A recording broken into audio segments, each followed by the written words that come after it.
videos are going to centre around Xbox Live Arcade because I honestly believe that Xbox Live Arcade has become such a strong component of Xbox 360's lineup, especially in the past couple of years. And I thought I would choose some of the best titles on the service and talk about them. So I thought I would start off with possibly the most well known, and I would pretty much say that it's probably the most well received Xbox Live Arcade game, and that is Playdead Studios' Limbo, which was released back in July 2010. It's also part of a triple pack which includes Trials HD and Splosion Man, which is due for release in April this year. I think maybe the 19th or 20th, I'm not entirely sure. But anyway, Limbo. The plot is kind of wafer thin, but let's face it, you won't be buying this game for the plot. The plot follows a nameless boy who awakens up in the middle of a forest known as the Edge of Hell. So you can sort of see where the idea of the title Limbo is coming from. And the boy is looking for his missing sister. And throughout the journey, you'll find a couple of human characters. Well, they appear to be human characters, but you won't have any contact with them, bar maybe a few of them attacking you or just running away. So the game sort of just follows this one boy's journey through this dark, desolate world. And that brings me on to the art style of this game. It really is something to sit back and be wondered at. It's so simple, yet it's so nice. It's strangely creepy. You won't find any colours other than black and white in this, but that doesn't make the game boring to look at. Strangely, it makes the game more compelling to look at. If anything, it makes the game extremely striking, and the visuals just work perfectly with the animation. The animation's fluid, but it's also static in a sort of weird, robotic way, but it kind of adds to the feeling of, well, the feeling of purgatory, I suppose. It's a weird thing to look at, really, because normally you would think this sort of idea wouldn't work, just a black and white platformer. It's very simple in look, and it's very simple in gameplay, but it does look absolutely fantastic. The lighting system is absolutely top notch, and the visuals, as I said before, just work so well. It's so simple, yet it just looks so good. Unfortunately, if you're not really into that kind of thing, you might find yourself becoming a little bit frustrated with the lack of environments and lack of colour.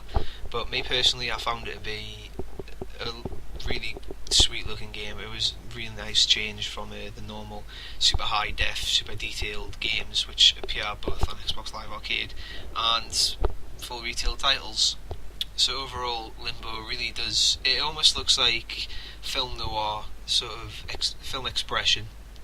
Think Eraserhead. That's what kept popping in my head. Think of Eraserhead. Limbo and Eraserhead sort of look the same visual style. No dancing chickens or anything, or singing people in radiators. Nothing like that though. So the gameplay, as I said, pretty much just your bare basic platformer. And it also incorporates different puzzles. A lot of the puzzles are actually physics based, and the puzzles themselves are quite simple, but when you won't be able to solve them straight away, but when you do solve them, you'll think, that was actually quite simple, but still quite clever. And that's pretty much the overall rule of Limbo's gameplay. It's very simple, but it's still quite clever. And it's, as I said, with the visuals, it's a nice breath of fresh air. I mean, sometimes you can get platformer games which are just ridiculously simple, it's mind-numbing, or you can get platform games which are trying too hard to be clever and kind of fall flat on the face. But Limbo does it very simple, and it does it very well. It really is just such a enjoyable game to play. Very smooth gameplay, very accessible as well. There's also a dark side to the gameplay of Limbo. As I said before, with the dark visuals, don't expect it to blood flying around, but some of the puzzles do include encounters with giant spiders, pits, bear traps, spikes, and watching your guy if you failed, because a lot of the puzzles are kind of trial and error, and if you fail, you're going to meet a gruesome death. This doesn't really play a big part in the gameplay, but it's still quite amusing to watch, and in some of the cases, especially the spider death, it's quite eerie and creepy. I'm pretty sure the game cost 1,200 Microsoft points when it came out, and overall the single player, which is the only option available, is quite short. You can usually clock it in about 3 to 4 hours, possibly less if you've finished it and you're replaying it, because obviously you know the puzzles.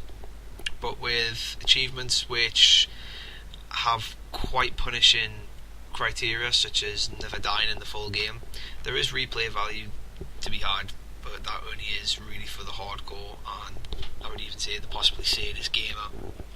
But that doesn't really detract from the overall quality of the game.